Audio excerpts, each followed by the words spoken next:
Hey folks, this is Terry Trueblood. I'm Chair of Trustees for the Illinois Fraternal Order of Police, and this is another Facts Matters moment. Today I have with me General Counsel for the Illinois Fraternal Order of Police, Dan Hassinger. Dan, thanks for being with us today. Thanks, Terry, for having me. We're going to talk a little bit about qualified immunity. Right now, it's still in play, but there's a task force that has been assigned in Illinois to study the effects and so forth of qualified immunity. For the average guy on the street, what the heck is qualified immunity, and what does it do for a citizen who may be arrested, or what does it do for a police officer who may be utilizing that? Sure. So qualified immunity is actually a defense that public officials and police officers can assert when being sued in civil court for torts. In police officers' case, use of force complaints, those types of lawsuits. It is, if a police officer is getting sued in court, he can assert the doctrine of qualified immunity, which may help him resolve the lawsuit from going any further. Okay. And it's designed to be a protection for police officers, so there's not this damned if you do, damned if you don't type of scenario when you get out of a squad car, worried about getting sued and being hesitant to make decisions and sometimes endanger lives. And if that would be taken away from police officers, I can see, and I've certainly heard it out on the street, so to speak, from officers, hey, I'm not going to work under these conditions. It puts my family at risk and me at risk, my estate at risk. And with the idea of having anonymous complaints, you don't even know who you're speaking with. It really puts them in quite a predicament. I would think recruiting and retention without qualified immunity would be a really big issue.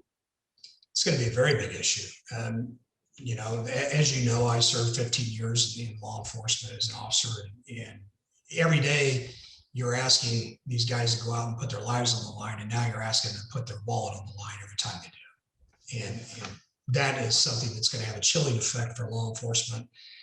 For recruiting, like you said, but then there's already been a mass exodus of retirements going on. I would expect to see that accelerated, and potentially I think that there's going to be more harm to the public out as a result of it, because officers are going to be very cautious in what they do. Yeah, I mean, I know the task force only has one law enforcement representative on there. I think there's seems like there's like 12 or so. Maybe I'm off a person or two, but a lot of these folks, there's just not any law enforcement there to represent. So I guess if I had a brand new recruit who was thinking about going into law enforcement, I mean, I've certainly told them I would not get into law enforcement. I've heard a lot. Our internal survey shows, I think it's 60-some% of the guys are looking to get out of state. And then of those, a lot of them looking to get out of law enforcement entirely. What advice would you give a brand new recruit who said, hey, I want to be a cop? Well, it's easier. I mean, you couldn't have told me any different. This probably wouldn't have made a difference when I wanted to be a police officer. It's just like anything else. I'm sure you were the same way. You'll figure out how to operate within those confines. But certainly, this is heading towards, you need to have some type of insurance to help protect you. You don't want to just go it alone and go into the profession of being a law enforcement officer in this era. I think we're really looking at a dynamic change or a mass exodus from Illinois law enforcement, because not only of this, we're just talking about one of the many, many topics that are being reviewed, and a lot of this bill, House Bill 3653, which is now a public act, is already in effect since the governor has signed this. As those things start to take place, I think you will see large quantities of people leaving. And the challenge is, it appears to me, if you do get people in, I would hope they would have the passion that you and I did when we started. But I wonder if it's going to be somebody who's just exactly opposite of what we really desire as professional police officers. And these mistakes that they're pointing out will just be exacerbated. It'd be much worse in the long run. Because you're not getting the people in that are really going to have their head screwed on right, which is really important. Right. And they'll have to watch out for, the result of not having the intended result of what the law is for. And, Right. Well, and and some of- agencies maybe start loosening up their requirements have the same effect. This could cause that if they don't have any applicants. Exactly.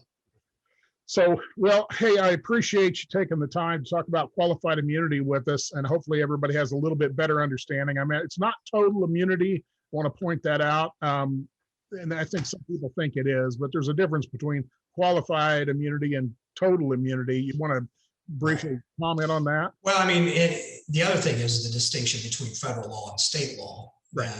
The state of Illinois doesn't have the power to eliminate a doctrine of federal law that has implications dating back to the late 60s. The Supreme Court has. It'll be up to the Supreme Court to reverse that line of cases.